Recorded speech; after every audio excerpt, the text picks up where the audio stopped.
नमस्कार साथियों, Sai excellent coaching के यूट्यूब चैनल में एक बार आपका पुनः स्वागत है। आज के इस सेशन में हम आपको बताने वाले हैं लार ग्रंथि के बारे में। हाँ, वही लार ग्रंथि जो हमारे मुंह में है। हमको लार आती है, लार कैसे आती है, लार कैसे बनती है, लार के क्या कार्य हैं और कितनी जोड़ी लार ग्रंथियां हैं। आपके मुंह में हमेशा लार बनती रहती है, मुख गुहा हमेशा नम रहती है, गीली रहती है, गर्दन गीली रहती है। तो आखिरकार इसका क्या कारण है, तो आज हम इसके बारे में आपको संपूर्ण जानकारी देने वाले हैं। देखो बेटा, जो हमारी लार ग्रंथि होती है, ये लार ग्रंथि एक नहीं है, बल्कि हमारे शरीर के अंदर 3 जोड़ी लार ग्रंथि होती हैं। लार ग्रंथियां 3 जोड़ी होती हैं। एक जोड़ी होती है जिसको पैरोटिड ग्रंथि कहते हैं। ये पैरोटिड ग्रंथि जो है, इसे हम कर्णमूल ग्रंथि भी कहते हैं। कर्णमूल इसलिए कहा जाता है कि कान के नीचे होती है। हमारे कान है ना, इसके नीचे एक कर्णमूल ग्रंथि होती है। एक इधर है और एक इधर है। जितने भी हमारे शरीर के अंदर जो लार बनती है हमारे मुंह में, इसका 20% लार यही लार ग्रंथि बनाती है। और ये जो ग्रंथि होती है बेटा, ये सबसे बड़ी ग्रंथि होती है। ये प्रतियोगी परीक्षा में कई बार प्रश्न पूछा जाता है कि मनुष्य के शरीर में कितनी जोड़ी लार ग्रंथियां होती हैं। 3 जोड़ी लार ग्रंथि होती है। सबसे बड़ी ग्रंथि पैरोटिड ग्रंथि, उसे कर्णमूल ग्रंथि कहा जाता है।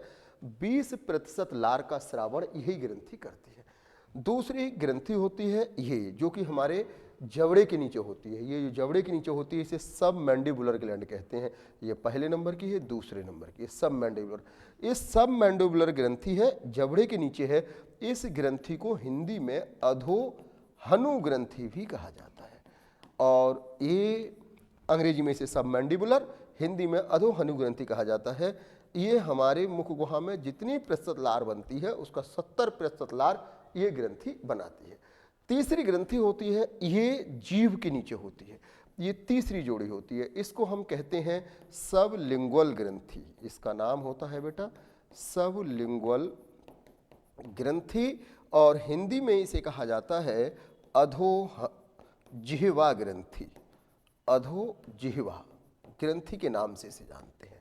70 और 20 90% लार ये दोनों ग्रंथियां स्रावित करती हैं और 10% लार ये स्रावित करती है। इसके अलावा लगभग 100 से लेकर 1000 तक अन्य छोटी छोटी ग्रंथियां होती हैं, जो कि हमारी जीभ के तथा जबड़े के चारों ओर होती हैं। ये छोटी ग्रंथियां होती हैं। तो ये तो बात थी लार ग्रंथि की, कि लार ग्रंथियां किस तरह से काम करती हैं। और जो अधोजिह्वा ग्रंथि होती है बेटा, ये सबसे छोटी ग्रंथि होती है। तो 3 ग्रंथियां इस साइड और 3 ग्रंथियां इस साइड, टोटल ग्रंथियां गिनती में 6 होती हैं और 3 जोड़ी होती हैं। जैसे आप देख रहे हैं यहाँ पर कि ये आपकी जीभ के नीचे है एक जोड़ी, और एक ये जबड़े के नीचे है, और एक जोड़ी ये कानों के नीचे है। तो ये लार ग्रंथियां हैं 3 जोड़ी। अब बात करते हैं लार के बारे में। बात करते हैं तो देखिए, लार के बारे में अगर हम देखें कि लार हमारे शरीर के अंदर किस तरह से बनती है, इसके बारे में बात करते हैं। लार क्या है? लार एक तरल पदार्थ है।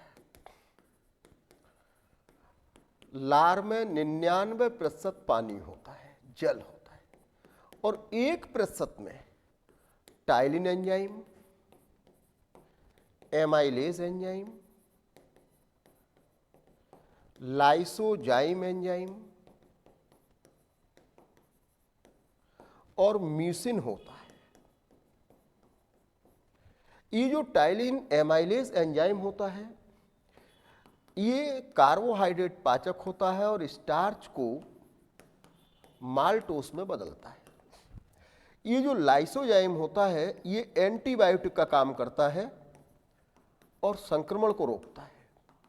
आप जानते हैं, यदि लार ना हो तो हमारे दांतों में, हमारे मुख गुहा में, हमारी जीभ में बहुत इन्फेक्शन हो जाएगा।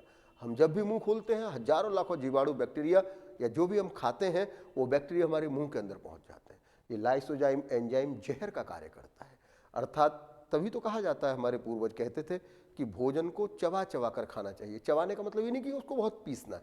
चबाने का मतलब यही होता था कि लार जितना उस भोजन में मिलेगी, उस भोजन में जो बैक्टीरिया है वो इन्फेक्शन करेंगे, तो ये लाइसोजाइम क्या करेगा, उनको नष्ट करने का काम करेगा, संक्रमण को रोकता है। एक किस्म से अगर हम देखें तो ये एंटीबायोटिक का कार्य करता है। लाइसोजाइम एंजाइम एंटीबायोटिक का कार्य करता है। और आप जानते हो, लार जो चिकनी होती है, तो लार चिकनी किस कारण होती है, तो लार का चिकनापन इस म्यूसिन के कारण होता है। ठीक अब देखा जाए कि लार, मनुष्य प्रतिदिन लार का श्रावण कितना करता है, तो हमारे मुंह में आधा लीटर से 1.5 लीटर लार प्रतिदिन स्रावित होती है। मतलब 1.5 लीटर लार हम प्रतिदिन स्रावित करते हैं। लार को निगल लेना चाहिए, इसीलिए कहा जाता है मुंह को क्या करना चाहिए, साफ रखना चाहिए, क्योंकि यदि लार इन्फेक्टेड हो जाएगी तो शरीर का पाचन तंत्र भी इन्फेक्टेड हो जाएगा। लार का पीएच मान की बात अगर हम करें तो लार का पीएच मान 6.4 से 7.6 तक होता है। ये जो 6.4 होता है ये खाने से पहले होता है। जैसे हम भोजन करने से पहले या मुंह में हमारे नॉर्मली 6.4 रहता है, लेकिन जब हम भोजन ग्रहण कर लेते हैं तो भोजन में नमक भी होता है और उस समय लार की मात्रा ज़्यादा स्रावित होती है। तो खाने के बाद लार का पीएच मान कितना होता है, तो खाने के बाद लार का पीएच मान 7.6 होता है। लार का माध्यम कैसा होता है अगर हम बात करें तो बात आती है कि लार का जो माध्यम होता है वो कैसा होता है, तो लार का माध्यम अम्लीय होता है। एसिड, बेस और साल्ट, ये 3 माध्यम होते हैं, तो इसका माध्यम जो रहता है वो आपका अम्लीय माध्यम रहता है। ये बात थी लार की और लार ग्रंथियों की। इस तरह से क्वेश्चन प्रतियोगी परीक्षा में जो भी पूछे जाते हैं वो हमने आपको लार से बता दिए।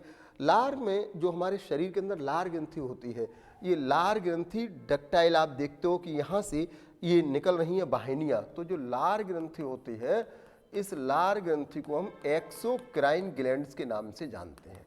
एक्सोक्राइन ग्लैंड उन ग्लैंड्स को कहा जाता है जिनमें नलिकाएं होती हैं, अर्थात ये नलिका सहित ग्रंथियां होती हैं और इसलिए इनको एक्सोक्राइन ग्लैंड्स के नाम से जाना जाता है।